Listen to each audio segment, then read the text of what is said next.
Por fin vuelve la Fórmula 1 y por supuesto vamos a hacer aquí en el canal la previa que consiste en analizar el circuito. Lo vamos a hacer de una forma muy parecida al año pasado, pero por supuesto renovando algunas cosas y sobre todo poniendo foco en las diferencias que nos podemos encontrar entre los años. Entonces hoy haremos un análisis de los datos más importantes de este circuito, mañana hablaremos del pilotaje, las trazadas, dónde se adelanta, dónde no, ese tipo de cosas, y pasado mañana hablaremos sobre los reglajes de cómo adaptar un coche de Fórmula 1 aquí, un análisis un poquito más técnico, más mecánico a la Fórmula 1. Y para los que queréis saber más precisamente de mecánica, pero también de dinámica, de pilotaje, de telemetría, de estrategias de carrera, de todo lo que tenga que ver con automovilismo real y virtual, pues echarle un vistazo a Level Up Academy, que ahí tenéis cursos para aburrir. Hay casi 40 cursos, más las masterclasses, más el soporte para las dudas, más el soporte para los reglajes, más las descargas, más los certificados. O sea que tenéis ahí muchísimo contenido y muchísimo soporte, por supuesto, para que aprendáis de automovilismo, ya digo, tanto real como virtual, ya sea a nivel de aficionado o a nivel profesional. Así que echadle un vistazo si queréis saber más.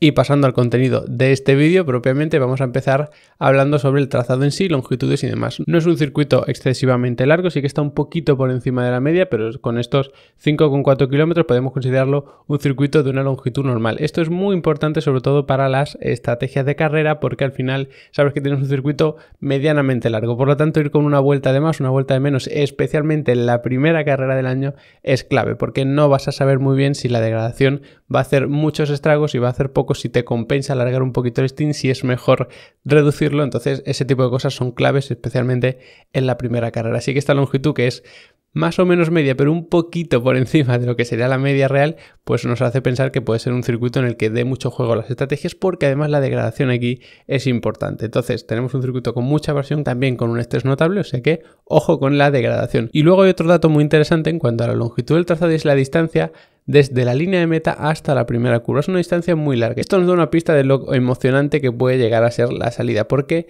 punto número 1, hay mucha distancia hasta la primera curva, por lo tanto salir mal te puede perjudicar mucho. Y punto número 2, ya hemos visto sobre todo en los test la cantidad de baches que hay por ahí. Esos baches, que puede parecer algo que no va a ser especialmente importante, que a lo mejor en salida no cobra tanta importancia, realmente sí que la tiene, porque perjudica el agarre de los neumáticos. No es tan extremo, lógicamente, como si fuésemos en una vuelta lanzada que vamos a más de 200 km por hora, pero sí que puede tener cierta influencia, sobre todo para buscar ciertas trazadas, y ahí especialmente el tren trasero, que es el tren motriz del coche, pues necesita mucho agarre para hacer una buena salida. Por lo tanto, ojo con la salida, que hay mucha distancia. Tener la pole no te garantiza nada, sino que tienes que luego defenderla en la salida. Tema de las curvas, tenemos 15 en total y además la mayoría son hacia la derecha. Por lo tanto, bueno, es un circuito en el que se corre en sentido horario, por lo tanto es normal que tengamos más curvas a derecha que a izquierda, y eso hace que se desgaste más el lado izquierdo. De todas formas, cuando mañana hablemos del pilotaje vais a entender mejor la naturaleza de cada curva, como hay algunas que son a izquierda y que degradan mucho, por lo tanto no debería haber una degradación muy dispar. Ya digo, como hay más curvas a derecha, lo normal es que se desgaste más el lado izquierdo,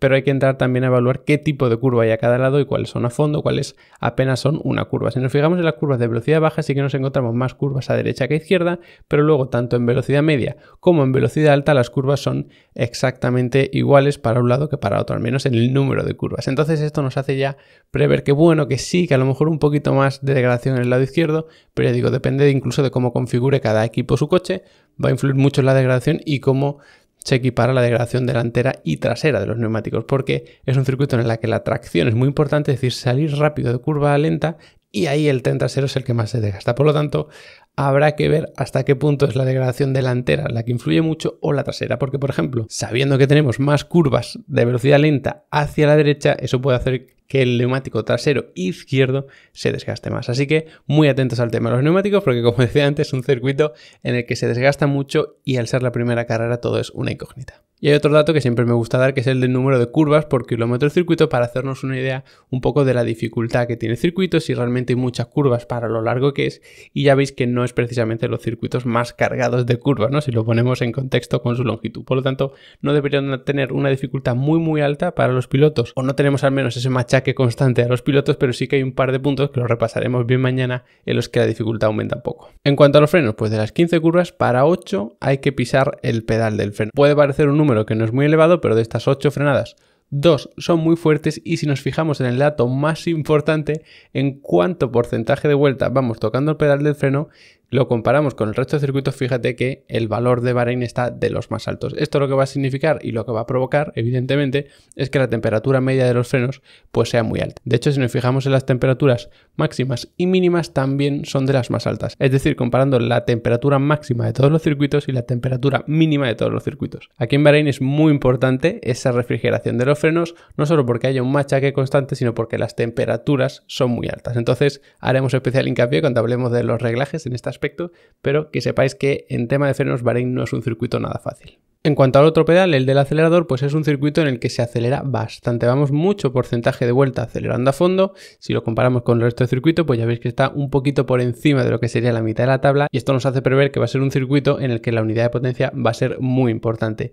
Y si esto lo juntamos con que hay muchas frenadas y además bastante fuertes, como hemos visto antes, esto va a hacer que la unidad de potencia se tenga que recargar mucho y luego aplicar mucha energía eléctrica de la que has recargado. Por supuesto, por lo tanto, aquí la unidad de potencia es un elemento bastante importante y equipos quizá como Ferrari, pues aquí puedan encontrar una vía de escape, ¿no? Una manera de ganar un poquito de tiempo respecto a sus rivales directos que parece que están un poquito por delante, como es el caso de Red Bull. La velocidad media, pues valga la redundancia, es bastante media. Si la comparamos con el resto de circuitos, vamos un 10% o aproximadamente un 10% de la vuelta en octava marcha, es decir, en la última velocidad, especialmente en el primer sector y sobre todo también en el tercero. El segundo es más de curvas un poco más reviradas, de todo tipo realmente, media, rápida, lenta, que lo repasaremos mañana analizando el pilotaje. Entonces, bueno, sí que se engrana esa octava marcha y por lo tanto esa velocidad punta del motor es importante y una vez más esto cobra especial importancia en cuanto a la unidad de potencia. Y otro dato curioso que es especialmente importante para cuando hablemos de los reglajes es la velocidad mínima del circuito.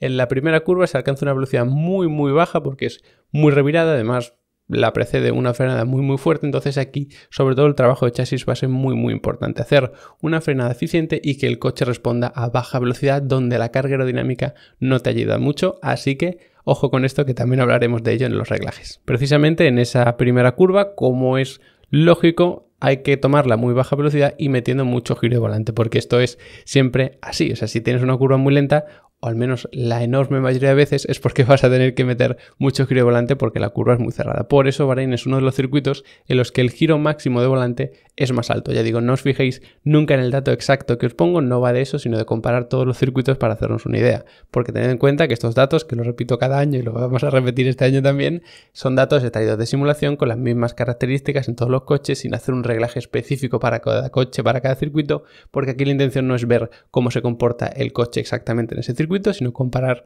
los circuitos entre sí. Entonces, de esta manera podemos sacar unos datos un poquito más interesantes. Respecto al giro, pues se va bastante porcentaje con el volante recto, ya digo, pues sobre todo por ese primer y especialmente tercer sector, como hemos dicho antes, hablando del porcentaje de aceleración a fondo, y poco más que contar. Realmente el giro medio, pues bueno, en torno a 25 grados, está bastante abajo, es decir, no es uno de los circuitos en los que más se gira, porque el segundo sector está muy cargado, pero el primero y el tercero están muy descargados de curva. Por eso, aunque parezca que ese segundo sector se hace eterno, que hay curvas a todas partes, luego hay mucho descanso tanto en el primero como en el tercero. Así que nada, este es el análisis de los datos del circuito de Bahrein. Espero que con esto vayamos entrando en calor y nos vayamos haciendo una buena previa para la primera carrera de Fórmula 1. Si tenéis cualquier pregunta, cualquier duda sobre este circuito, sus datos y demás, pues lo vemos en los comentarios. Y nada, pues como siempre os agradezco que os hayáis quedado hasta el final del vídeo. Especial agradecimiento a los que ya están por allí en Level Up Academy, que si no lo estáis, pues os recomiendo que le echéis un vistazo, que además la primera clase de cada curso es gratis. Podéis verla sin ningún compromiso, sin registraros ni siquiera, y luego si os interesa, pues os dais de alta, ¿vale? Así que hasta aquí el vídeo de hoy y nos vemos mañana hablando sobre el pilotaje.